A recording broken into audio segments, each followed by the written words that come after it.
Magandang araw po sa inyong lahat mga kababayan at welcome back dito po sa PNR at eto nga mga kababayan, Adjong ayaw umamin, kitang-kita ang ebidensya.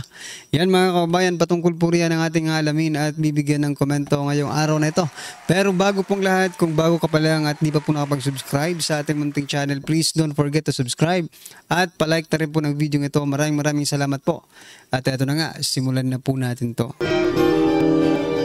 Sawa na ang bayan ko sa pagnanakaw na tao.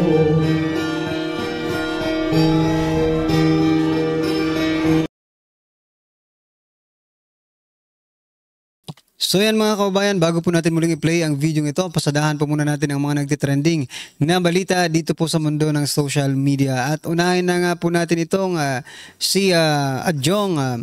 Ito po, dalawang kongresista, no?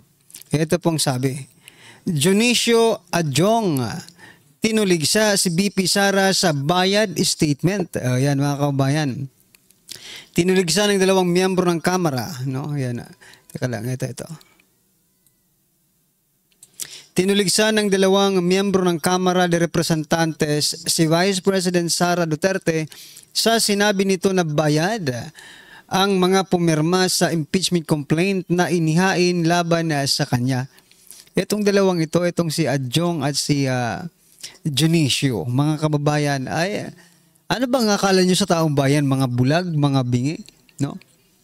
Mismong si Doc Brasco, umamin yan eh. Di ba? May video yan eh. No? Na parang ginigipit sila. Di ba? At para sa kanilang mga constituent yung pagpirma nila doon sa impeachment complaint. No? Parang lumalabas, kahit ayaw nila, gugustuhin na lang din nilang pumirma sapagkat mawawalan po ng ayuda ng project ang kanilang distrito. So wag nyo na pong linlangin, wag na po kayong magmalinis. Naghuhugas kamay pa kayo eh. Dionisio at Adjong dyan sa issue ng bayad sa pagpirma dyan sa impeachment complaint na yan. Huwag na kayong magmalinis, alam na po ng taong bayan yan. No? Kahit anong sabihin ninyo dahil may umamin na po na mga kasamahan ninyo dyan sa Kamara, House of Representatives, kahit anong sabihin ninyo, wala nang naniniwala sa inyo. Ayan mga kababayan. Ano po, kayo ba? Kung kayo pong tatanungin, naniniwala po ba kayo dito sa sinasabi ni Adjong at ni Dionisio that there is no such bayad yung kanilang pagpirma doon sa impeachment complaint na yon? Oh, di ba? Ikaw nga rin nagdududa ka at malamang sa malamang hindi ka naniniwala dito sa sinasabi nila. Ano po ang inyong opinion dyan mga kabayan? I-comment nyo na lang. At ito, Risa Hontiveros. Sabi po dito sa balita mula po sa Philippine Star or philstar.com, Hontiveros Islam's bribery claims. Senator Hontiveros yesterday refuted allegations online that she bribed a Senate witness to testify against detained ex-President Rodrigo Duterte. Impeach na sa Kamara, no, sa House of Representatives. Impeach BP Sara and alleged child rapist Apollo Kibuloy. So yan mga kababayan. Eto na. Dumating na po ang karma ng magaling magtanim sa Senado. Well anyway, patunayan mo. Huwag mong sabihin ganyan lang. Salita lang ang sayo. Di ba? Patunayan mo. Sabi mo, umaapaw ang mga ebidensya laban sa testigo ninyo. Di ba? Kung yung sinasabi mong ebidensya, yung transcript ng mga sinabi niya noon, nako, malabo po yung paniniwalaan ng mga ordinaryong Pilipino. Kasi eto, tingnan niyo mga kababayan nung humarap po itong witness na ito noon sa Senado, na idinidiin niya si former President Duterte, VP Sara at si Pastor Kibuloy. No? Siya po ay nakatakip ng mukha at nagbabasa lang po ng kanyang affidavit. Ngayon mga kababayan, sa kanyang pagmuling pagharap sa camera, hindi na po nakatakip ang kanyang mukha. Kaya mas matibay, no, yung kanyang statement ngayon. Ito ay opinion ko lang Iwan ko lang sa inyo. Pero para sa akin, mas matibay po ang kanyang naging statement ngayon. Dahil hindi po nakatakip ang kanyang mukha at hindi po siya nagbabasa ng script. Yan ang totoo, Senator Risa Hontiveros. Kaya humanda ka. Mayroon kang kakaharapin. Ako po.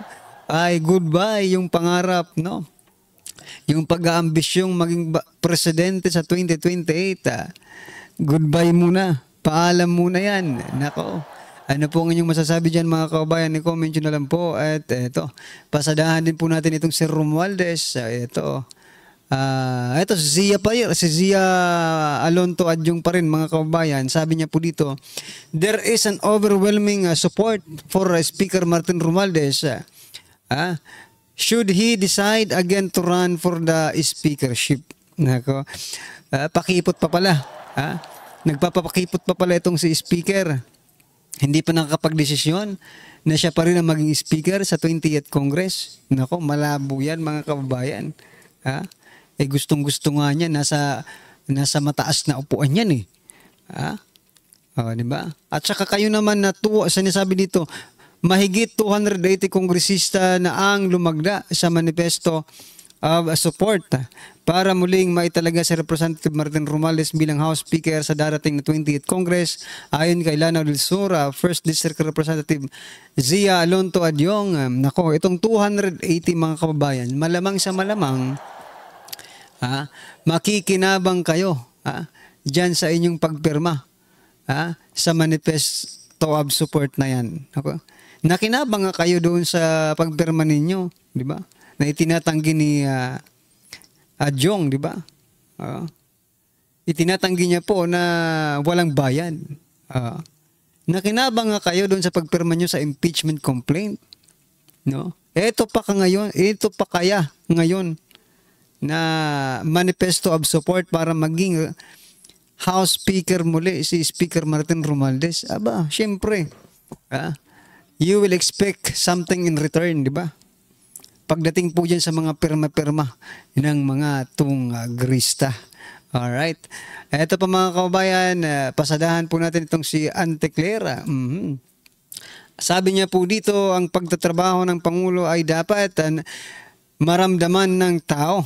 Hindi ito pang photo ops lang. Actually, Ante Clara, Claire Castro, talagang ramdam po ng taong bayan ang trinabaho ni President Bongbong Marcos Jr. Sa 3 taon, ramdam na po ngayon. Ramdam na po na sumasakit na ang mga bulsa at hindi na kaya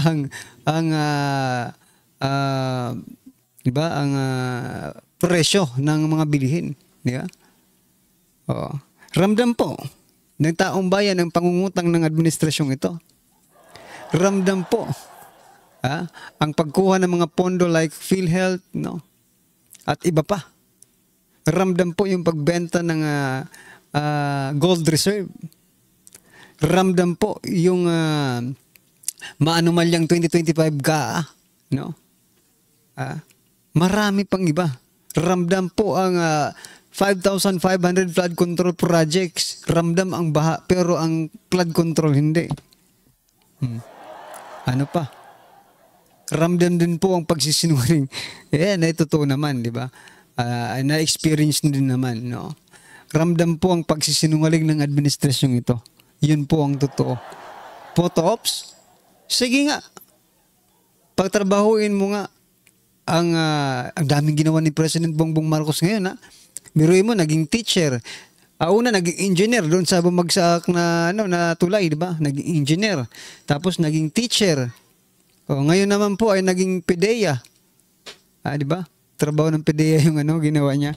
Anyway, sige, Hindi po to ops, trabaho lang, okay? O palakpakan mo natin ang ating Pangulo, okay? Kasi nagtatrabaho po siya para sa taong bayan. Di umano, sabi po ni Claire Castro. Mhm. Ano po inyong masasabi dyan mga kabayan? I-comment nyo na lang at eto ang matindi. Sabi po dito ni June Ledesma, are drug syndicates back? Ito po ang statement. Duterte dealt with each not from a position of weakness. Ibig sabihin mga kabayan, walang katakot-takot na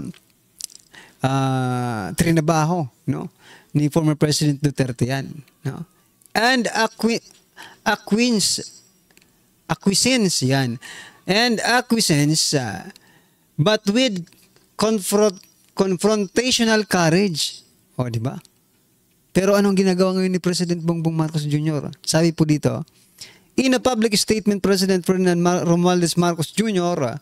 Took pride, proud pa, took pride in the recent big haul of Shabu, saying, we do not kill people that are just suspected of having to do with drugs. We are handling the drug problem in different way. There is no such people, mga kababayan. Sa ginawa nilang tunito-niladang yan, di ba? Pagsunog, pagsabat, kung sabat man yan, di ba? Salitagtag, sabat. There is no such people. Products, yes. Products lang. Walang people, mga kababayan. Kaya wag niyo pong lukuhin ang taong bayan. Anong sinasabi nila dito? We do not kill people that are just suspected. Wala nga kayong nahuli. Huwag niyong gawing tanga ang taong bayan, Huwag niyo pong gawing bulag, bingi ang taong bayan. We know na hindi po yun hindi po yun lehitimong operasyon because it was been dinala lang ng mga mangingisda, di ba? Basura. Ay, nako. Anyway, mga kaumbayan, ano pong inyong masasabi dyan? Talagang gigil na gigil rin itong si John Ledesma, no? Are the drug syndicates back? Okay. Hindi, produkto lang po, sir. Yung produkto lang nila ang bumabalik. Ewan ko ba, bakit nasaan kaya ito? Saan kaya itong mga may-ari nito, Baka mga namumulubi na kayo. Ibisipin mo, 9 billion. Akala ko nga 10 billion kasi yung unang balita 10 billion tapos naging 9 billion pesos na lang daw ang worth, no? Anyway, ano pong inyong masasabi dyan mga kabayan? Comment nyo na lang. At ito, last po natin pag-uusapan bago po natin i-play ang video. Ito, iyak na. Iyak na po si Coco Pimentel, mga kababayan. Kandidato na pinapadisqualify ni Coco Pimentel, tuluyan nang na proklama bilang congressman. Palakpakan po natin. Marcet Teodoro tuluyan nang naproklama bilang bagong halal na kongresista ng Marikina. Ay, wala na pala si Kimbo. Good job. Bigo si Senator Coco Pimentel na mapadisqualify. Gusto mo magaya kay Abante, no? Alam mo naman si Abante, di ba? Malakas siya malakas siyang ka-speaker, okay? Madisqualify ang nakatalo sa kanyang kongresista na si incumbent Marikina Mayor Marcet Teodoro. Siya ang Coco Pimentel, just give up, no? Suko na, no? Parang si Pambarico ay si Gwen Garcia din ito ng Cebu. Nagpo-protesta. Ay nako. Kung talo kayo, talo kayo. Kung yung mga Duterte hindi na nagsasalita. Even though there is a very, very big possibility na nanalo talaga sila. Diba? Anyway, ano pong inyong masasabi dito? Sana sumuko ng mga ito sa pagprotesta-protesta pa. No? Para hindi na kayo makagulo. Nako po. Alright. Eto mga kababayan, pakinggan po natin ito at bigyan natin ng reaksyon. Eto na po. Bigyan natin ng reaksyon, opinion, itong post ng Manila Bulletin tungkol sa mga pahayag ni Congresswoman-elect Leila de Lima sa palaging pagsama-sama ni Senator Amy Marcos at Robin Padilla yung perceived bias kuno, lalo na yung pagpunta sa Malaysia ng June 12. Okay, ito yung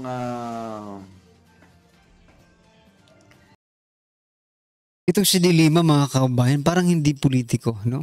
Parang hindi siya politiko. Politics means ano yan, people yan di ba? Kailangan makisama ka sa tao, di ba? And it is a numbers game, mga kababayan. So Dilima, alam mo namang mayroong yan parang kaalyado at kalaban sa politika. Kung baga si Senator Robin Padilla and Senator Amy Marcos ay kaalyado sa politika ni BP Sara. And you, Dilima, ikaw ang salot sa politika. Ikaw ang kalaban sa politika. I mean, hindi pala salot. Kalaban sa politika ni BP Sara. Sorry mga kababayan, okay? Napahayag ni Atty. Lima. Basahin ko na lang dahil itong post ng Manila Bulletin nakasulat lang walang sound. Okay, sabi. Talaga namang halatang halata na sila. Pag sasalita sa conduct nila. Remember, may dalawang senador na sinamahan pa si BP Sara sa Kuala Lumpur.